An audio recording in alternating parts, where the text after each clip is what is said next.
शुक्लांबरधरं विष्णुं शशिवर्णं चतुर्भुजं प्रसन्नवदनं ध्यायेत् सर्वविघ्नोपशान्तये।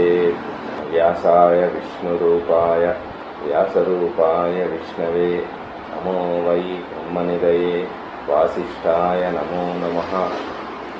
लक्ष्मीं क्षीरसमुद्रराजतनयां श्रीरङ्गदामेश्वरीं दासीभूतसमस्तदेववनितां लोकैकदीपाङ्कुरां श्रीमन्मन्दकटाक्षलब्धविभव ब्रह्मेन्द्रगङ्गाधरां त्वां त्रैलोक्यकुटुम्बिनीं सरसिजां वन्दे मुकुन्दप्रियां। सिद्धलक्ष्मीर्मोक्षलक्ष्मी विजयलक्ष्मी सरस्वती श्रीलक्ष्मी वरलक्ष्मीश्च प्रसन्ना मम सर्वदा। ద్వాదశ రాశుల్లో మేషం నుంచి మీనం వరకు గురువు యొక్క సంచారం ఏ విధంగా ఉంటుంది? ప్రస్తుతం గురువు కర్కాటక రాశిలో జూన్ 2వ తారీఖు నాడు వచ్చాడు. ఆయన కర్కాటక రాశిలోకి ఆగమనం చెందిన తర్వాత ద్వాదశ రాశుల్లో ఏ విధమైనటువంటి ఫలితాలు ఉంటాయి,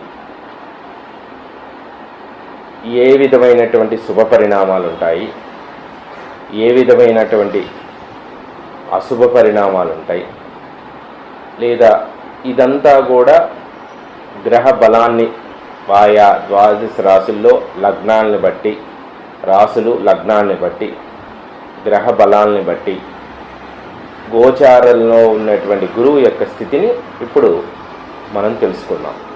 ద్వాదశ రాశులు అనగా మేషం, వృషభం, మిథునం, కర్కాటకం, సింహం, కన్య, తుల, వృశ్చికం, ధనస్సు, మకరం, కుంభం, మీనం.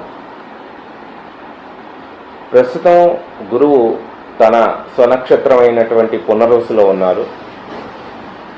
అయితే పునర్వసులో ఉన్నటువంటి గురువు విశాఖ అలానే పూర్వాభాద్ర నక్షత్రాలకు కూడా ఆయనకి అధిష్టాన దేవత.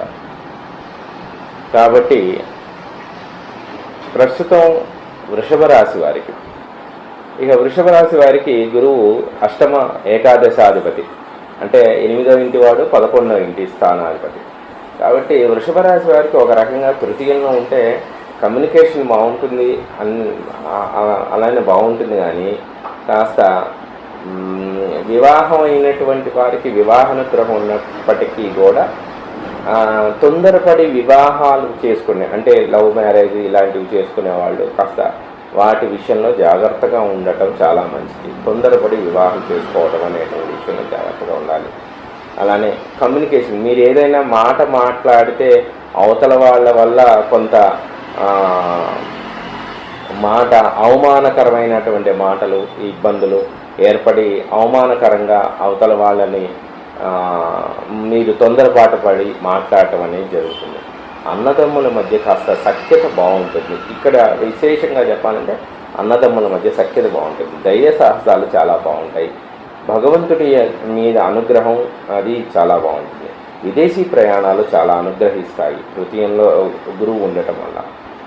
అలానే ఈ గురువు యొక్క ప్రభావం తృతీయంలో ఉండటం వల్ల కాస్త ఆరోగ్య విషయంలోనూ, అలానే కారు వాహనం మీద ప్రయాణం చేసే విషయంలోనూ కాస్త జాగ్రత్తగా ఉండాలి.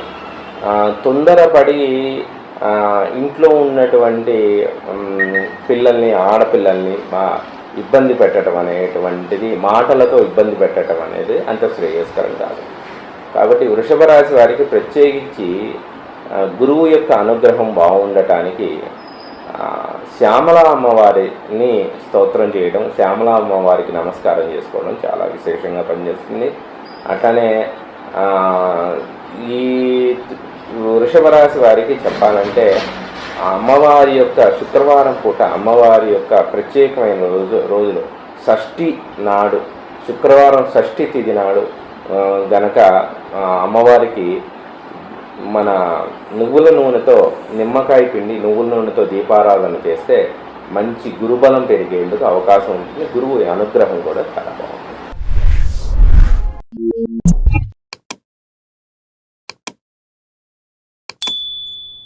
నమస్కారం.